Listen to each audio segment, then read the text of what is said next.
ভেঙে স্বাধীনতা উদযাপনের এক সুবর্ণ সুযোগের এই সময়ে জগন্নাথ বিশ্ববিদ্যালয়ের সাংবাদিক জোটের উদ্যোগে আয়োজিত আজকের এই বিপ্লবোত্তর ঐক্যের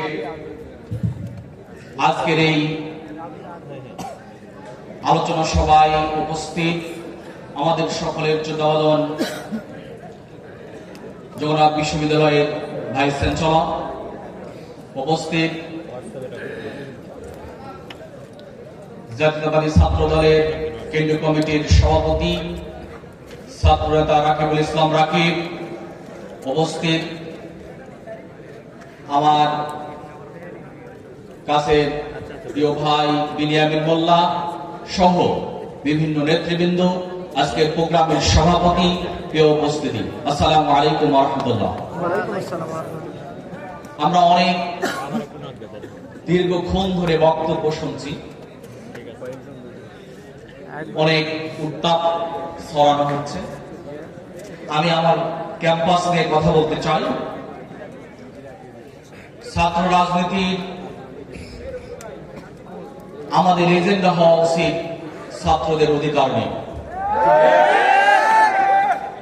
এবং ছাত্র রাজনীতি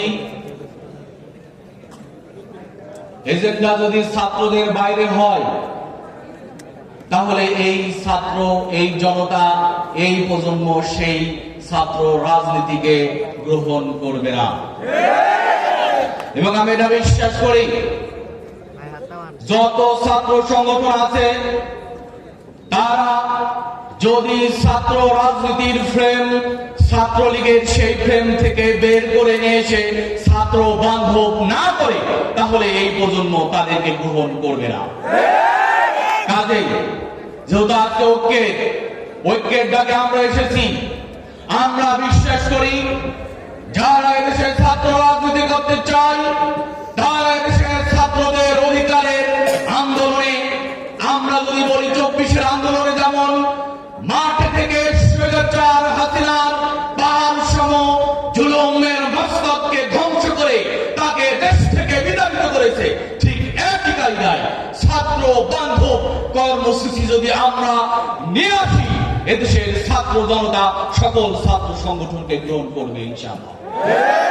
এই উপস্থিতি, আমরা যদি বলি জুলাই পরবর্তী, আমরা জুলাই পরবর্তী যে দৃশ্য দেখতে পাই, জুলাইয়ের আগের দৃশ্য আমাদেরকে আরেকটি মেসেজ দেয়। এমন কোন শিক্ষাঙ্গন ছিল না যেখানে ছাত্ররা তাদের অধিকার ফিরিয়ে তারা তাদের শতভাগ শিক্ষার অধিকার পেয়েছে। আমরা যদি দেখি আমাদের এই প্রজন্ম আওয়ামী দুঃশাসনের সেই 15.5 বছরে তারা তাদের ক্যাম্পাসে শিক্ষার অধিকার, তারা তাদের ছাত্র হিসেবে ছাত্রের অধিকার এবং এদেশের নাগরিক হিসেবে যে অধিকার পাওয়ার কথা ছিল আওয়ামী দুঃশাসনের 15.5 বছরে, আমরা সেই অধিকার থেকে বঞ্চিত হয়ে হয়ে আজকের 24 জুলাইয়ের স্বপ্ন আমরা সেই দিন বলেছিলাম। কাজেই আমাদের দায়িত্ব, আমাদের কর্তব্য হলো দাসত্বের শৃঙ্খল ভাঙতে হবে। আমরা দাসত্বে আমাদের নিজেদেরকে বন্দী রাখতে চাই না। আমাদের শিক্ষা ব্যবস্থা, যেহেতু ভাইস চ্যান্সেলর আছে, আমরা বলতে পারি এমন একটি শিক্ষা ব্যবস্থা আমাদেরকে দিয়েছে। আজকে বারবার দিল্লির কথা আসছে যে শিক্ষা ব্যবস্থায় দিল্লির আনুগত্য করা যায়, আওয়ামী দুঃশাসনের 15 বছরে সেই শিক্ষা ব্যবস্থায় আমাদেরকে দিয়েছে। কাজে আমাদের সমস্যা তো শিক্ষা, আমাদের সংকট হলো শিক্ষা। আমরা ছাত্র সংগঠন আজ পর্যন্ত শিক্ষা আন্দোলনে খুব একটা জোরালো ভূমিকা রাখি নাই, কারণ শিক্ষা যদি সংস্কার না হয় বারবার দিল্লির আনুগত্যই করতে হবে, দিল্লিকে মেনে নিতে হবে। এই জন্য আগে প্রয়োজন শিক্ষার সংকট নিরসন করা।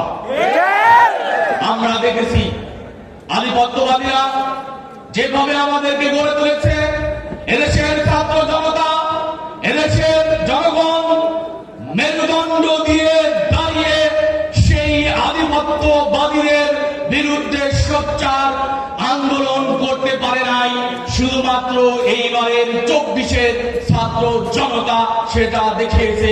কাজেই শিক্ষা আমাদের সংস্কার প্রয়োজন, শিক্ষায় নতুনত্ব নিয়ে আসতে হবে, ছাত্র রাজনীতিতে নতুনত্ব নিয়ে আসতে হবে। আমাদের কালচারাল যে আকর্ষণ দিল্লি থেকে আসে সেই আকর্ষণের ব্যাপারেও আমাদের বলিষ্ঠ ভূমিকা রাখতে হবে। আমরা যদি আমাদের অধিকারের ব্যাপারে সচেতন না হই তাহলে বারবার এরকম আগস্ট আসবে, জুলাই আসবে, নির্যাতিত হতে হবে, শত শত হাজার হাজার মানুষদেরকে শহীদ হতে হবে। কাজেই আমাদের নিজেদের অধিকারের ব্যাপারে আমাদেরকে সচেতন হতে হবে। আমি যদি আপনাদেরকে বলি তাহলে কথা বলতে পারি, আমাদের এই শিক্ষা ব্যবস্থায় বিগত 30 বছরেও কোন ক্যাম্পাসে শুধুমাত্র ঢাকা ইউনিভার্সিটিতে নুরুল সেই ছাত্র সংসদ ব্যতীত আর একটু বিগত 30 বছরে ছাত্র সংসদ নির্বাচন হয় না। তাহলে শিক্ষার সংকট দূর হবে কিভাবে? শিক্ষার সংকট যদি দূর করতে হয় ছাত্র সংসদ নির্বাচিত হয়ে আসতে হবে। ছাত্র নেতৃত্ব সকল সংগঠনকে নিয়ে একটি সুন্দর সুস্থ ধারার রাজনৈতিক চর্চার যে পরিবেশ দিবে সেই পরিবেশ আমরা আওয়ামী দুঃশাসন এবং তার আগে বিগত সময় 30 বছরে আমরা দেখে আসি নাই, আমাদের লাইফে এটা দেখার সুযোগ হয় না। প্রিয় ছাত্রবৃন্দ, আমরা বলতে চাই এখন সময় এসেছে আমরা ক্যাম্পাস ছাত্র রাজনীতির সংস্কার চাই এবং এই সংস্কারটা শুরু হবে ছাত্র সংসদ নির্বাচনের মধ্য দিয়ে। এইটা আমরা চাই।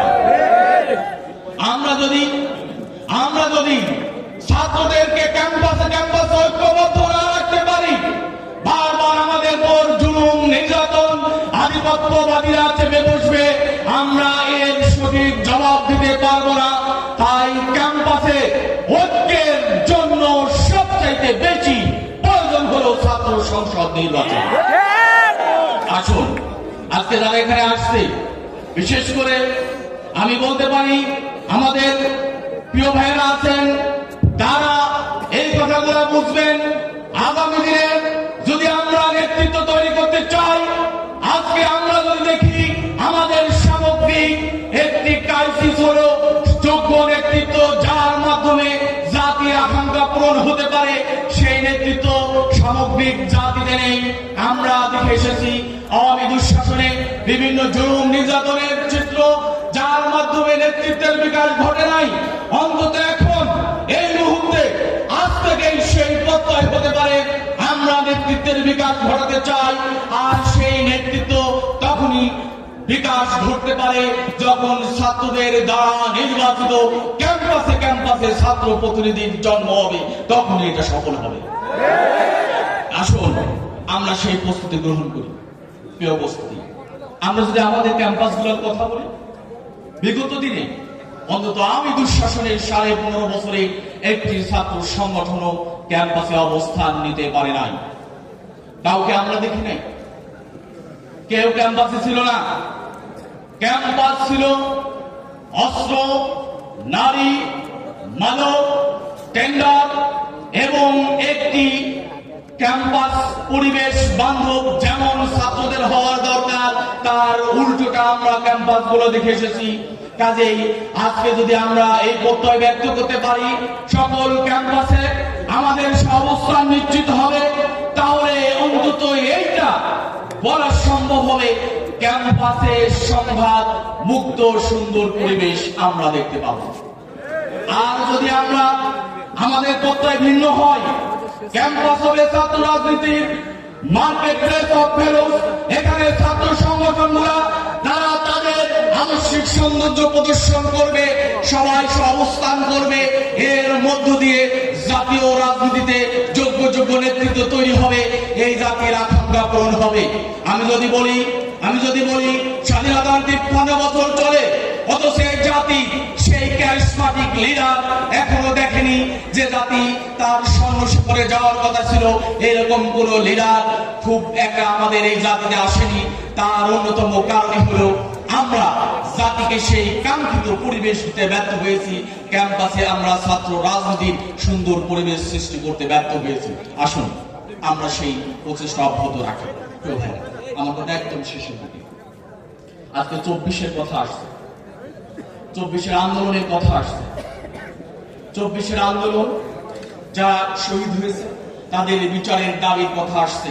এটা তো হতে হবে, কিন্তু তার আগের কথা যদি বলি, পিলখানার বিচার এখনো হয়নি। একদিনে 36 ঘন্টার ব্যবধানে পিলখানায় এ জাতির স্বর্ণ, এ জাতির সূর্য সন্তানের যতজন সেনাবাহিনী কর্মকর্তাকে 36 ঘন্টার ব্যবধানে হত্যা করা হয়েছে, তার বিচার আগে করতে হবে। যদি বলি তাহলে শাপলা চত্বরে সেই দিন নিরহ মাদ্রাসার ছাত্রদের কে অপরাধ ছিল, তাদের তো বিচার করা হয়নি। কাজেই শাপলা চত্বরের বিচার করতে হবে, পিলখানার বিচার করতে হবে। যারা লক্ষ লক্ষ কোটি কোটি হাজার কোটি টাকা দেশ থেকে বিদেশে পাচার করেছে তাদেরকে চিহ্নিত করা, তাদেরকে মামলার আওতায় এনে বিচারের কাঠগড়ায় দাঁড় করিয়ে তাদের বিচার নিশ্চিত করতে হবে। আর যদি 24-এর কথা বলি, 24 আমাদের চেতনায়, 24-এ সরকার তার রাষ্ট্রীয় বাহিনী দিয়ে সমগ্র ছাত্র জনতার বিপক্ষে অবস্থান নিয়ে একটি গণহত্যা সংগঠিত করেছে। এই গণহত্যাকারীদের হাসিনা এবং তার রিজিমের বিচার নিশ্চিত করতে হবে। এই জন্য ছাত্র জনতা ঐক্য ছাড়া বিকল্প আর কোনো কিছু আমরা দেখি না। কাজেই আসুন আমরা আমাদের জায়গা থেকে আগামী দিনে জাতির ক্রান্তিকালে 24-এর আন্দোলনে ইসলামী ছাত্র শিবির রাজপথে ছিল। আগামী দিনে এর চাইতে যদি কোনো আরো বেশি ভয়ঙ্কর, আরো বেশি ক্রাইসিস তৈরি হয়, ইসলামী ছাত্র শিবির রাজপথে বীরের ভূমিকায় থাকবে ইনশাআল্লাহ। আসুন আসুন বিপ্লবের জন্য প্রয়োজন ঐক্য। যার মেসেজটা 24 আমাদেরকে দিয়ে গেছে, সেই 24-কে ধারণ করে এই জাতিকে গঠনের আকাঙ্ক্ষা নিয়ে এই জাতির সামগ্রিক উন্নয়নের জন্য সমৃদ্ধ বাংলাদেশের সেই স্বপ্ন বাস্তবায়নে একসাথে ঐক্যবদ্ধ আন্দোলনের মধ্য দিয়ে আমরা আমাদের জাতিকে পৃথিবীর মানচিত্রে সর্বশিখরে নিয়ে যেতে চাই। সবাইকে অসংখ্য মোবারকবাদ। বাংলাদেশ জিন্দাবাদ, ইসলামী ছাত্র শিবির জিন্দাবাদ। আসসালামু আলাইকুম ওয়া রাহমাতুল্লাহ।